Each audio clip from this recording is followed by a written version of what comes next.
राज्यात होणाऱ्या विधानसभा निवडणुकीच्या पार्श्वभूमीवर राष्ट्रवादी काँग्रेस पार्टीचे राष्ट्रीय अध्यक्ष, राज्याचे उपमुख्यमंत्री माननीय नामदार अजितदादा पवार यांच्याकडून जोरदार तयारी सुरू आहे।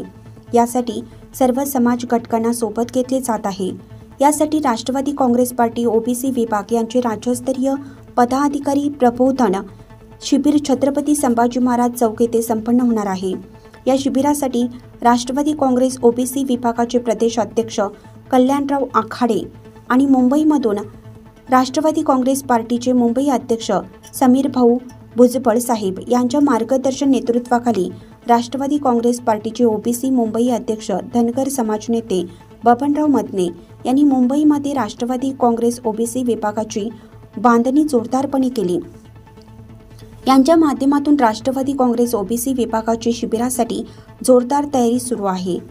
त्या संदर्भात 19 सप्टेंबर राष्ट्रवादी काँग्रेस ओबीसी मुंबई अध्यक्ष बबनराव मदने यांनी मुंबईमध्ये जिल्हा अध्यक्ष, तालुका अध्यक्ष आणि मुंबई प्रदेश पदाधिकारी यांची राष्ट्रवादी काँग्रेस प्रदेश कार्यालयात बैठक घेऊन जोरदार तयारी दर्शवली।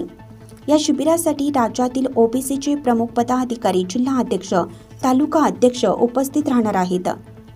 लोकमान्य न्यूजसाठी संचालक लक्ष्मीकांत शिंदेसह भूषण सुवर्णा, सुभाष नागवेकर, मुंबई उपाध्यक्ष, राष्ट्रवादी काँग्रेस पार्टी ओबीसी विभाग।